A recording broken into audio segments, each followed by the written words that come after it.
दोस्तों, Greece sir YouTube channel पर आपका हार्दिक स्वागत है। दोस्तों, आज हम लोग सीखेंगे किसी संख्या का जातीय मान जिसको क्या कहा जाता है, फेस वैल्यू, कैसे निकाला जाता है। किसी संख्या का अगर हमको जातीय मान निकालना है दोस्तों, तो कैसे निकालेंगे। जैसे दोस्तों मान लेते हैं संख्या कोई है हमारी 25। अब 25 में अगर 5 का जातीय मान पूछा जाए तो क्या होगा, 5 होगा।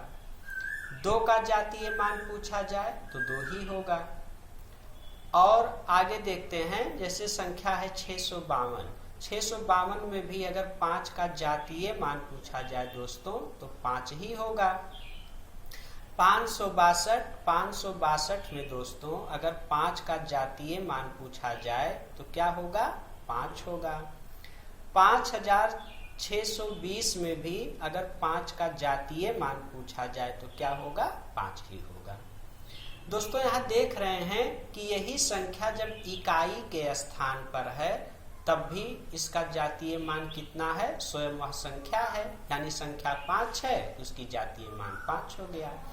यही 5 जब दहाई के स्थान पर है तब भी उसकी जातीय मान क्या है, 5 ही है। यही संख्या जब आप का सैकड़े के स्थान पर है तो 5 का जातीय मान क्या है, 5 ही है। यही संख्या दोस्तों जब आपका हजारवें स्थान पर 5 है तब भी इसकी जातीय मान क्या है, 5 ही है। इससे दोस्तों यह निष्कर्ष निकलता है कि किसी भी संख्या का जातीय मान कह सकते हैं कि वह संख्या स्वयं होती है। वो चाहे जिस स्थान पर हो, चाहे इकाई के स्थान पर हो, चाहे दहाई के स्थान पर हो, चाहे सैकड़े के स्थान पर हो, चाहे हजार के स्थान पर हो, किसी संख्या का जातीय मान दोस्तों स्वयं क्या होती है, वह संख्या ही होती है। जातीय मान उसका नहीं बदलता, वो संख्या स्वयं होगी। जिस संख्या का जातीय मान आपसे पूछा जाए दोस्तों, आप बेहिचक वही उस संख्या का जातीय मान होगा। अगर कोई आपसे कह दे कि भाई यहाँ पे ये 6 का जातीय मान बताइए, तो 6 स्वयं उस संख्या का जातीय मान होगा। तो देख रहे हैं दोस्तों ना, यहाँ पे संख्या चाहे जिस स्थान पर है, इकाई, दहाई, सैकड़ा, हजार, किसी भी स्थान पर हो, उसका जातीय मान नहीं बदल रहा है, वह संख्या स्वयं ही जातीय मान है।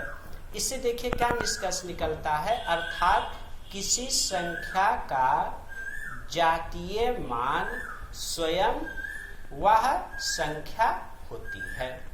जातीय मान कभी नहीं बदलता, स्वयं वह संख्या ही होती है। जिस संख्या का जातीय मान पूछा जाए वह संख्या, वही संख्या आप क्या बताएंगे, जातीय मान बताएंगे। और आइए दोस्तों इसको थोड़ा आसान भाषा में समझते हैं। जैसे दोस्तों आप अपने घर पर हैं तो आप जिस भी जाति के हैं, आपकी जाति वही रहेगी, आपका नाम वही रहेगा। जब आप कहीं बाहर चले जाते हैं, किसी रिश्तेदारी में चले जाएं, स्कूल कॉलेज में चले जाएं, कहीं भी चले जाएं दोस्तों, आप अपने स्थान को बदल दें, अपने स्थान को बदलते रहें, कहीं भी जाते रहें, तो दोस्तों ये बताइए क्या आपकी जाति बदल जाती है? ना तो आपकी जाति बदलती है और ना आपका नाम बदलता है। आप चाहे जिस स्थान पे चले जाएं, जहां भी आपको जाना हो चले जाइए, तो दोस्तों कभी भी आपका ना तो स्थान बदलने से जाति बदलती है और ना आपका कभी नाम बदलता है। ठीक उसी प्रकार से दोस्तों कोई भी संख्या हो, अगर वो किसी भी स्थान पर हो, इकाई, दहाई, सैकड़ा, हजार, किसी भी स्थान पर हो, उसका जातीय मान पूछा जाए तो उसका जातीय मान क्या होता है, स्वयं वह संख्या ही होती है। जिस संख्या का जातीय मान पूछा जाए बेहिचक वही संख्या उसकी क्या है, जातीय मान है, चाहे वो जिस स्थान पर हो। तो दोस्तों उम्मीद करते हैं कि आपको ये वीडियो पसंद आया होगा। अगर वीडियो पसंद आया है तो वीडियो को लाइक करिए, चैनल को सब्सक्राइब करिए। जय हिंद दोस्तों।